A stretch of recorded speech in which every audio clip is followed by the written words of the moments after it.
வெளிநாட்டில் நாம் வேலை செய்கிற நேரம் நமக்கு யாரோ ஒருவர் உதவியாக இருப்பார்.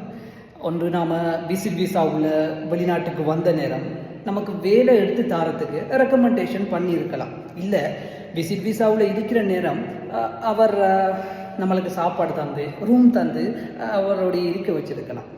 இல்லை நம்ம வேலை செய்கிற இடத்துல நம்ம ஏதாவது தப்பு பண்ணாலோ வேலை விஷயத்தில் நமக்கு உறுதுணையாக இருந்து நம்மளை காப்பாற்றி விட்டு இருப்பார். இல்லை நம்ம வேலையை விட்டு நம்மளோட கம்பெனி நம்மளை டெர்மினேட் பண்ணியிருந்தா இல்லை வேலையை விட்டு நிறுத்தி இருந்தால் அந்த நேரத்தில் காசுக்கு கொஞ்சம் உதவியாக இருந்திருப்பார். ஒவ்வொருவர வெளிநாட்டு வாழ்க்கையிலையும் யார் ஒருவர் உதவியாக இருந்திருப்பார். அதில் எனக்கு என்ற வெளிநாட்டு வாழ்க்கையில் உதவியாக ஒரே ஒரு ஆள் இருக்கிறார். அவரை சந்திக்கிறதுக்காக நான் அவரை வீட்டை வந்திருக்கிறேன்.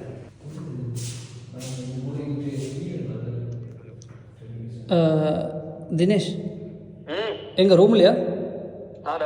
கொஞ்சம் வாங்கலாம் வெளியில. ஓகே நான் வரேன். ஓகே.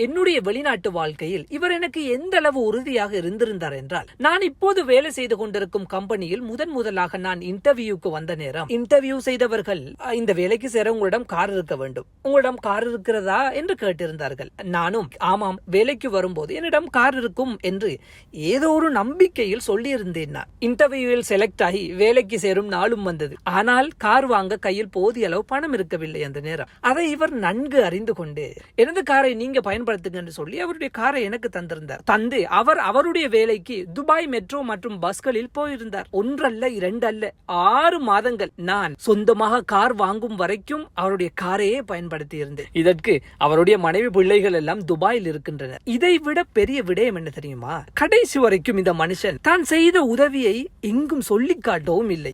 என்ன ஒரு நல்ல மனிதர்.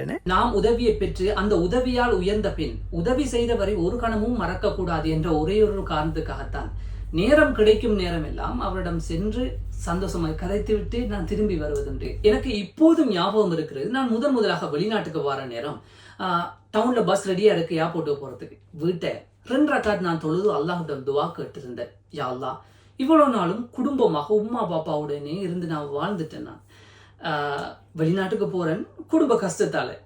அங்க எனக்கு தனிமையே தந்து விடாது. தனிமையாக நான் இருக்கவும் விரும்பல. துணையாக யாராவது ஒரு ஆளை நல்ல நண்பர்களே எனக்கு தந்துவிடியா அல்லாஹ் என்று நான் அப்போது கேட்டிருந்தேன். அந்த துவா இப்போது அங்கீகரிக்கப்பட்டிருக்கிறது என்பது நன்கு புலனாகிறது எனக்கு.